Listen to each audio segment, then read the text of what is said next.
You have found the Lines College Football Podcast. My name is Steven Andress, managing editor at thelines.com, joined each and every week on this show by the Lines College Football writer Brett Gibbons. It is week 4 of the college football season, and we don't just have Saturday games. We got Thursday night games. We got Friday night games. 3 straight days of pure, sweet college football action, Mr. Gibbons. How are you doing today, sir? I'm great, but I'm a little sad because week 4 means that we're a third of the way done with the season. And that makes me a little sad because we waited so long for this. But I'm super excited to get down and talk about some of the nitty gritty in this week. So, hey, if the glass is 1/3 empty, that means it's 2/3 full, my friend. We got a lot of college football still to go here. And let's start with a Thursday night game between West Virginia and Virginia Tech. This one kicking off Thursday, 7:30 p.m. on ESPN. As we record right now, West Virginia is a 1.5 point road favorite, total at 50.5. There's apparently a trophy on the line for this game, the Black Diamond Trophy. Now, Gibbons, you've been to 106 college football stadiums. I think there are more college football trophies than that. I think you should put together a video of every single trophy that exists in the world of college football with these old obscure rivalries and throw it on our YouTube channel, man. Because I have never heard of the Black Diamond Trophy, but yet again, I am not shocked that there's a trophy between these two random teams. yeah, there's so many trophies that you don't even know about, and they change them sometimes. They introduce new ones. Schools lose them for 50 years on end, and then they just resurface in a janitor's closet. It's just the history of college football rivalry trophies is rich and weird and exciting, and everything that makes college football great. Yeah, absolutely. So let's break this game down here. West Virginia, a 1.5 point road favorite, as I mentioned. It is in Blacksburg, so always a tough place to play, but we have pretty significant concerns here with one of the offenses in this one. Yes, we do. Virginia Tech's offense is putrid. They're 88th in EPA per play. They're 89th in points per drive, which means they can't finish their drives either. They run 57% of the time, one of the higher marks in the country. And their top 2 running backs are battling injury. Their lead back going into this season, Malachi Thomas, a sophomore, hasn't played yet. And then their top load bearer from this year is battling injury. He should be good to go Thursday night. But with injuries, it could inhibit the way he plays. They scored 27 whole points on Wofford, who the last time I checked is not a FBS team. So it's really just significant concerns about Virginia Tech's offense. And now, when you have this big of a concern with an offense, I start thinking about the under, because I don't think that they're going to be holding their weight. And that's why I really like to look at in unders. And this is going to be the Lines College Football Unders podcast this week, because I just have a slew of them that I love. So Grant Wells, a quarterback for Virginia Tech. He's a Marshall transfer. He was kind of fun at Marshall. He's not playing very well. 4 touchdowns, 4 interceptions. He's not really inspiring. And West Virginia has had some terrible luck. They actually are 0-2 against the spread because of a pick 6 that they threw against Pitt in the backyard brawl.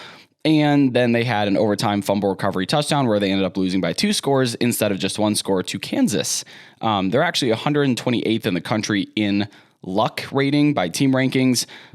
Pretty bad. Don't love that. So I think this game is going to be weird, which is, I say that about every weeknight game that we have, but you put this one in Lane Stadium, and honestly, I think I know you disagree, so I want to talk about this, but I am actually going to lean Virginia Tech in this game, because you put a weird game. I know they have bad offense, but their defense is pretty good, and West Virginia's defense is just it's atrocious. 114th in points per drive allowed, 113th in passing EPA. Yeah, I mean, they're just not playing very well. So I give the lean to the home dog in one of the most exciting, one of the toughest places to play in college football, in Lane Stadium.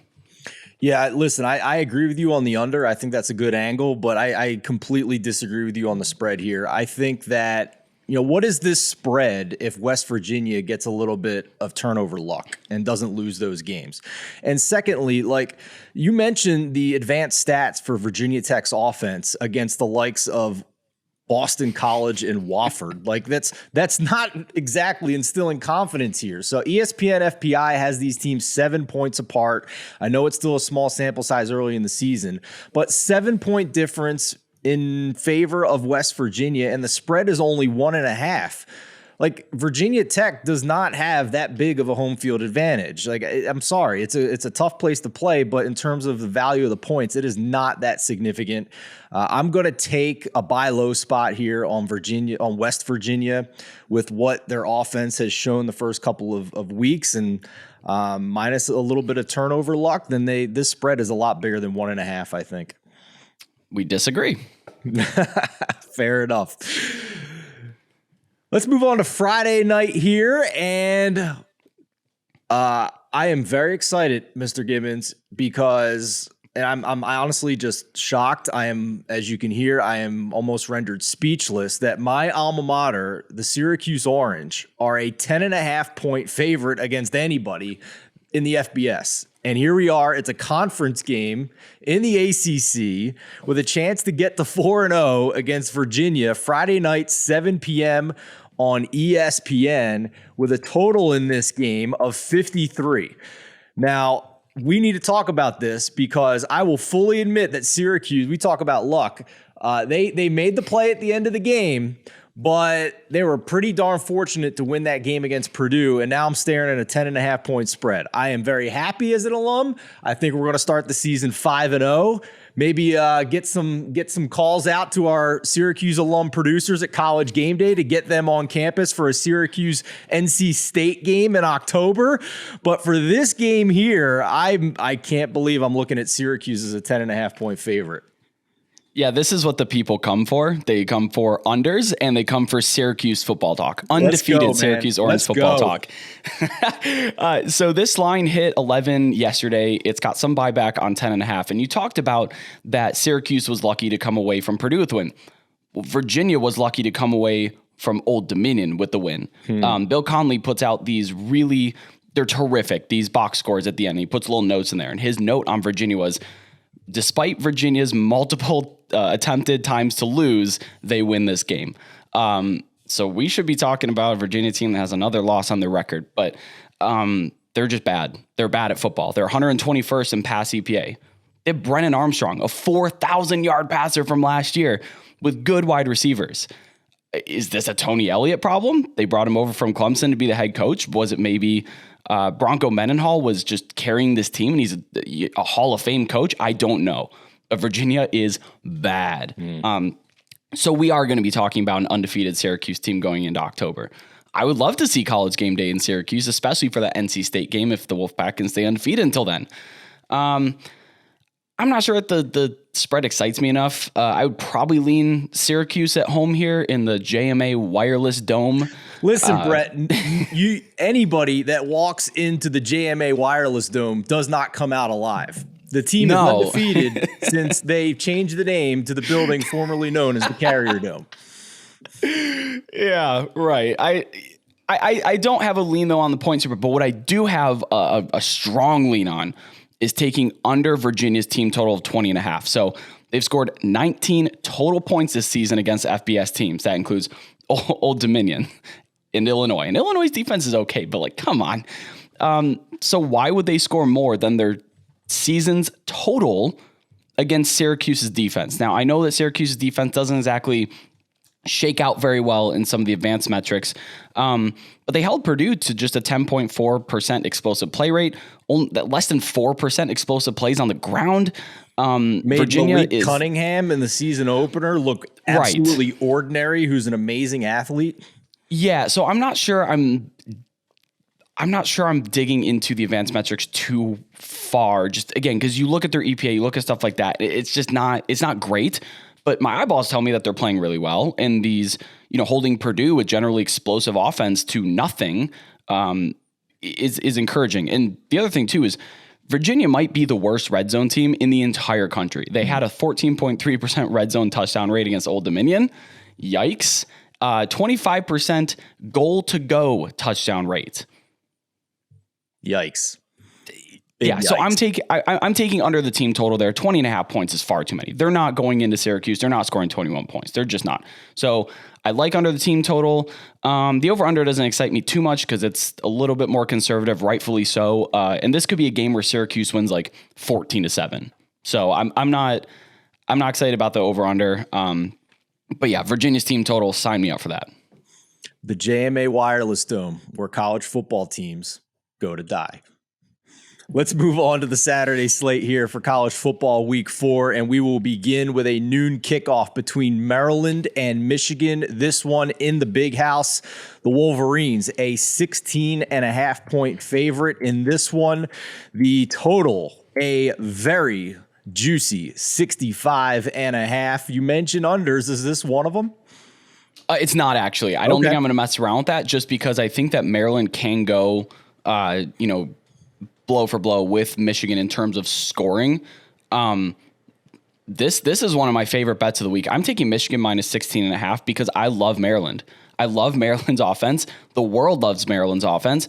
And I think Michigan is going to kick the ever-loving crap out of them in this game. So I'm going to take Michigan minus 16.5. That's also why I don't like under the points, because if Michigan's going to win big, Maryland could still score. I mean, Michigan could hang 55 on them. I don't love Maryland's defense all that much. But the Terps do have a running back who's interesting. His name's Roman Hemby. And I went back in the preview magazines and I dug through some preseason stuff, and he wasn't listed on the 2 deep. And now here he is with 32 carries on the season, rushing for 9.2 yards per carry. He's a real breakout star. I like this kid. And Maryland has really good wide receivers. That's the other reason I'm not going to go under here. You know, this could be a high scoring affair where Michigan possibly covers a spread. And, you know, when you get into those high totals, the variance is bigger, so point spreads, they're a little bit more interesting to bet on. So Maryland had a pretty good win against SMU last week. But other than that, these two teams have not played anybody.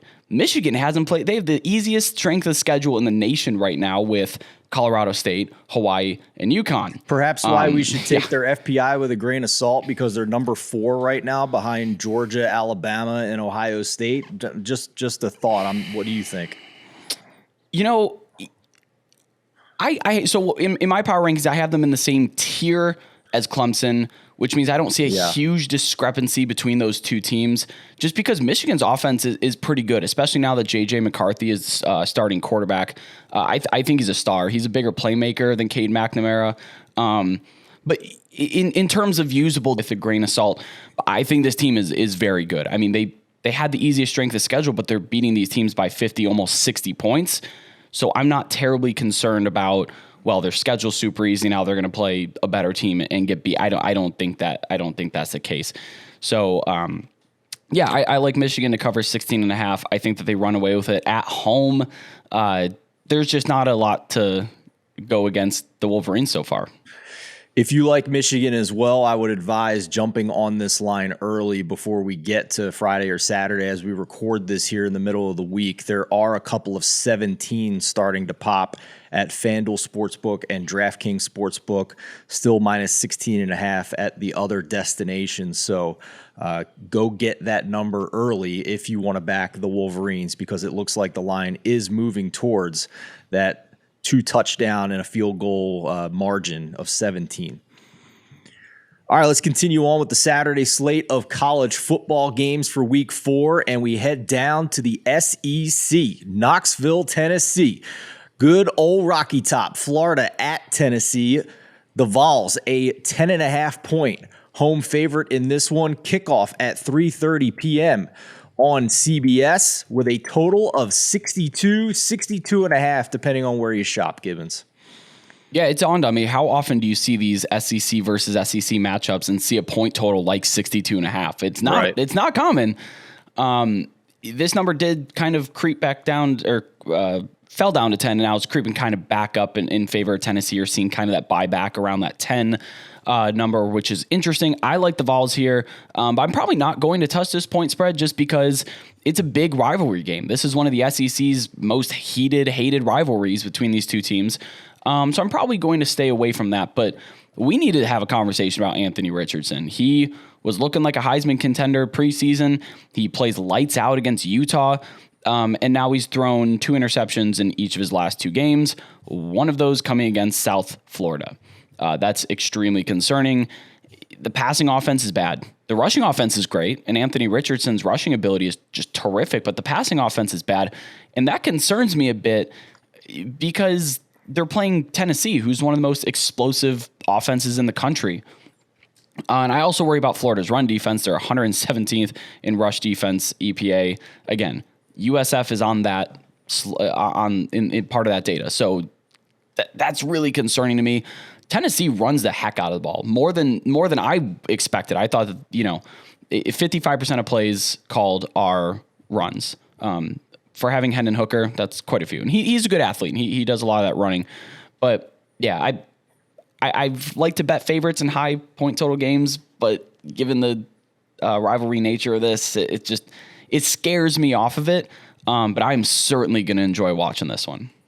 For sure. And again, I'll mention ESPN FPI. Take it with a grain of salt. Just more information for everybody to put into their arsenal when trying to handicap. But Tennessee is favored in FPI on a neutral field over Florida by about 13 points. The Vols at home looking at a spread of 10.5 in this one. Man, I'm living in a world where Kentucky's beating Kentucky's beating Florida every other year, and Syracuse is about to be 5-0. I mean, what a country, Brett. What a country. And Duke and Kansas are a battle of undefeateds, which we almost put on the docket today, but I didn't have a lean in it, so I figured it'd be a waste of time. But yeah, this is 2007 all over again. You got to love it. Parity in the outside the top tier of college football. In the Pac-12, 4:00 Eastern start time here on Fox. Oregon, a 6.5-point road favorite at Washington State, over under about 57.5. What are your thoughts on this one? Well, I have a ticket on Oregon minus 5.5 before it rose. So good closing line value, but I'm a little worried because Pullman is a surprisingly difficult place to play. It's in the middle of nowhere. Yeah, it's surprisingly annoying to get to as well. Yeah, it's impossible to get to. My goodness. And it's the Power 5 smallest stadium, I believe, with just over 30,000. It's in that 32,000-ish range. But Washington State has some terrific home field advantage, especially when they're hosting a team like Oregon. So that makes me a little nervous. I have seen this number touch 7.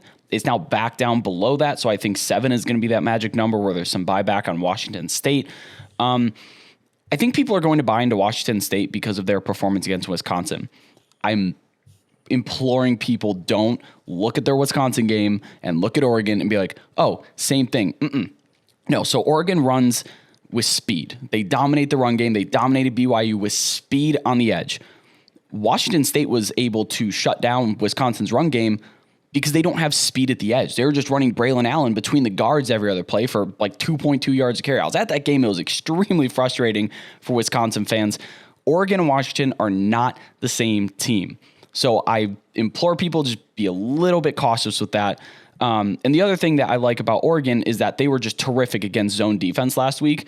And BYU's defense is pretty good. They were throwing the ball at 18.2 yards per completion, 31.6% explosive play rate. That's just outrageous against zone. And Washington State ran almost exclusively zone against Wisconsin. Now, maybe that was a game plan because they wanted to keep everything in front of them, limit the big plays downfield, and really kind of funnel the run. But they were loading the box with 8 guys. So they were running fire zones with 4 guys kind of bailing in coverage there. So I like Oregon in this matchup. But again, the location does worry me a little bit. ESPN FPI has this line about right if you take into account home field advantage for Washington State. So to Gibbons' point, he liked it at 5.5, but we're at a stopping point here. I think it sounds like at that 6.5, 7 number for Oregon being a road favorite here in a sneaky tough place to play in the Pac-12.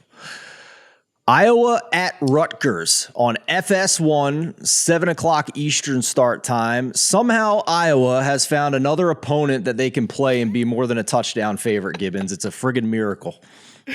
I wanted to put this on the docket so badly. This game is outrageous. The total is 35, which is the lowest 35! point total.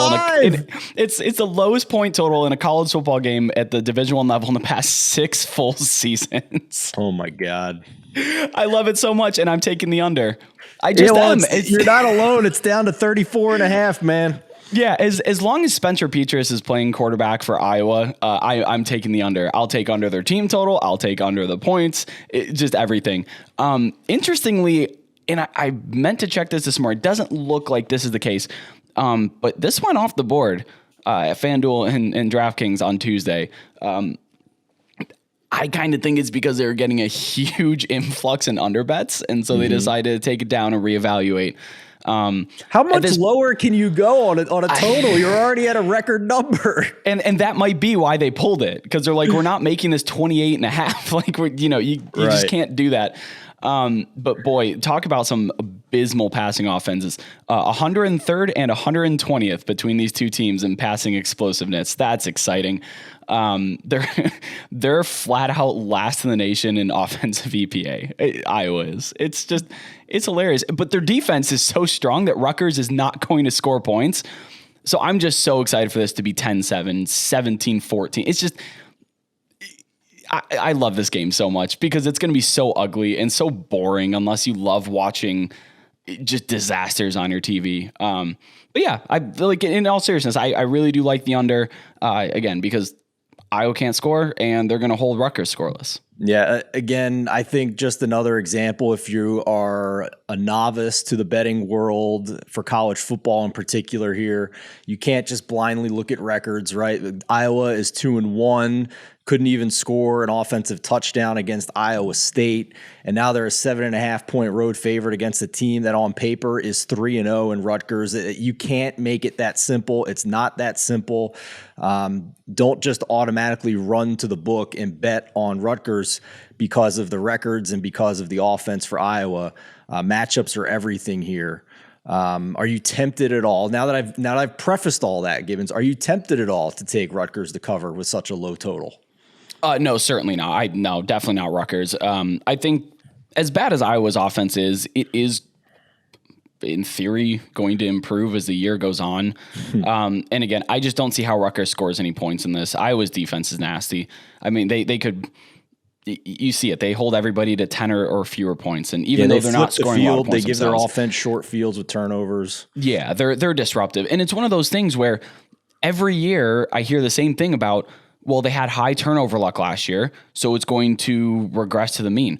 No, Iowa's so disruptive. Riley Moss is one of the best defensive backs in the whole country, and that's what they do. They create their own turnover luck. Yeah, less likely to against bottom half college football programs like Rutgers as well. Another night game on Saturday night, Arkansas versus Texas A&M. A&M right at the ship last week against Miami after losing to Appalachian State. The Aggies are a 1.5-point home favorite. This one against 7 p.m. Eastern time kickoff on ESPN. We are looking at a total of 48.5 for another night matchup in the SEC. Yeah, this is one of my favorite rivalries in the entire country, and it's one that doesn't really get talked about a whole lot, but if you're in the know with Arkansas and Texas A&M, these two teams hate each other. Hate with a capital H. The fans hate each other. I went to this game 2 years ago. Last year. Yeah, I was at it last year, 21, and I specifically chose a seat that was in between the A&M and the Arkansas fans. And I also sat next to a line of security guards because they were just sitting there keeping it. People were giving each other the one finger salute and all that good stuff. These two teams hate each other. And what comes with that is a fierce, intense rivalry that's always close and always weird. This game ended 17-10 in favor of Arkansas last year. Texas A&M's offense, was about in the same place that they are this year. But Arkansas had Traylon Burks and a few other playmakers last year that they don't have this year.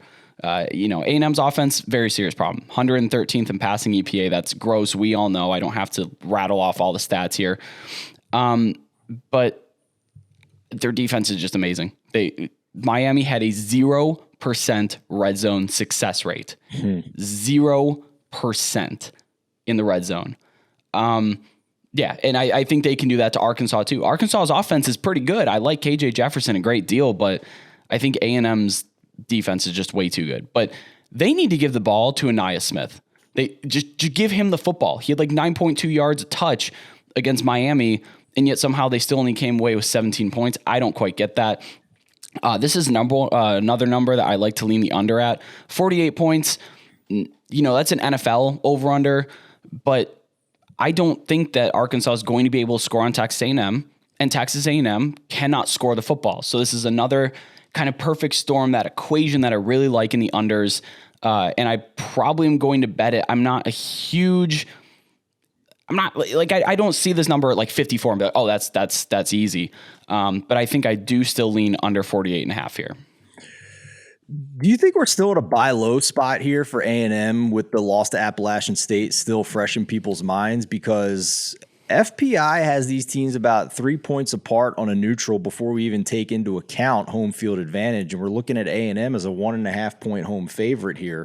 I know Arkansas is rejuvenated. The program's in good shape. But I'm just curious if you think the market's still wrongfully down on A&M because they fell asleep against Appalachian State. Well, this game actually is at a neutiral field. It's played at AT&T Stadium in Arlington. Thank you for mentioning that. Sure, that accounts for it.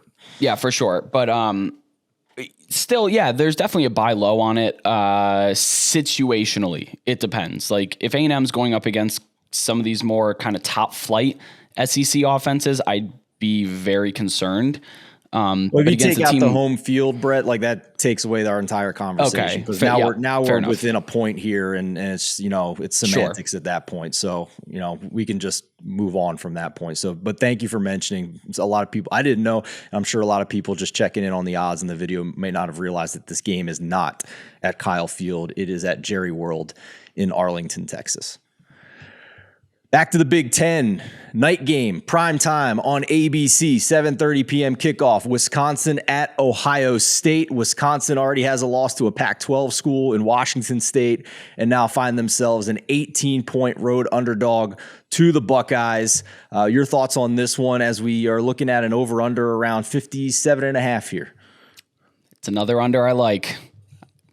Again, it's another perfect storm of, do I trust Wisconsin to hold their weight and keep pace on offense? No, especially against Ohio State's defense that has shown to be extremely good so far. And Ohio State was held at 21 points against Notre Dame, who now looking back on it, their defense is still good, but they're not that top 5 team that Ohio State thought that they were playing, unless they just rattled their confidence still. This number has gone up to 18. It was at 17.5. I'm probably not laying the points with Ohio State because I expect this to go under, and points are going to be kind of valuable there. We have a 19.25 implied team total for Wisconsin. If you want to bet under that, absolutely do so against Ohio State's pretty solid defense there. A couple of injuries, though, to note for Ohio State. Travion Henderson actually was banged up a little bit against Toledo, but he'll be ready to go for this game. But just keep an eye. Maybe he's on a snap count. I'm not terribly worried about it because Ohio State might actually be deeper at running back than they are at receiver, which is crazy to say. Mayan Williams will be able to just bulldoze over Wisconsin. And also Jackson Smith and Jigba, they eased him back in last week. He had 2 receptions for 33 yards. They hung 77 on Toledo. They didn't really need him. Now, that 77 mark on Toledo is actually notable because Toledo's ranked 49th in defensive SP+, which is around the likes of Florida State, Texas Tech, and UCLA. So if you think Ohio State's going to, even in the ballpark, hang, say 63, because you're going to account for the gap in talent between those teams, hang 63 on Florida State, Texas Tech, or UCLA, that's impressive. But Wisconsin's not that low. They're top 5 team in defensive SP+. But what killed them against Washington State was they had 106 penalty yards, and they had a couple of costly interceptions and turnovers. It was a mess. And they had a get-right game the next week. So I feel like they're on track, but I'm treating Wisconsin like they're a 3-0 team because they should have won. If you look at post-game win expectancy against Washington State, they probably should have won that game if they didn't shoot themselves in the foot all the time. But again, I like the under because I don't trust Wisconsin's offense to keep their pace, and I think that their defense is good enough to keep Ohio State from covering this whole thing by themselves. All right. Hey, by the way, you've been to 106 stadiums. Have you been to Syracuse? Yeah, it was under construction, and it was in the middle of the pandemic, so I have this really goofy picture with a face mask on and a bunch of construction behind me, and you can't even tell it's a Carrier Dome. And I did a big old thumbs down because I was kind of sad about it. That's not a place that I've been to for a game yet. Yeah, not exactly. Maybe a bottom 5 of prettiest arenas that you've been to, I'm sure. It is not pretty. It is not a fun place to play. As you walk into the door for the media entrance, you get sucked in because it's pressurized. It's weird, man. It's a weird place, but it is the home of the soon-to-be 5-0 Syracuse Orange, and I can't wait to keep talking about this squad because it's only going to happen once every 10 years for me. But I want to wish everybody best of luck in Week 4 college football. If you enjoy the show, if you enjoy the rest of our videos here on the Lines YouTube channel or the podcast feed, hit that subscribe button. If you're listening on audio, leave us a review, a 5-star rating. You'll be entered to win a $25 Amazon gift card. Hit that like button on YouTube. Let us know in the comments who you are betting on in Week 4 of the college football season. As always, all our content over at thelines.com is completely free, from our NFL write-ups to Brett Gibbons college football previews. You can find them on the site. And go to the top right-hand corner as well and hit the button to join our free Discord channel. All throughout the week, great conversations and back and forth, debating bets, debating how good and bad these teams are. It's fun. It's a great community, and we want you to join us as well. For Brett Gibbons, I'm Steven Andress. Again, best of luck with your college football bets.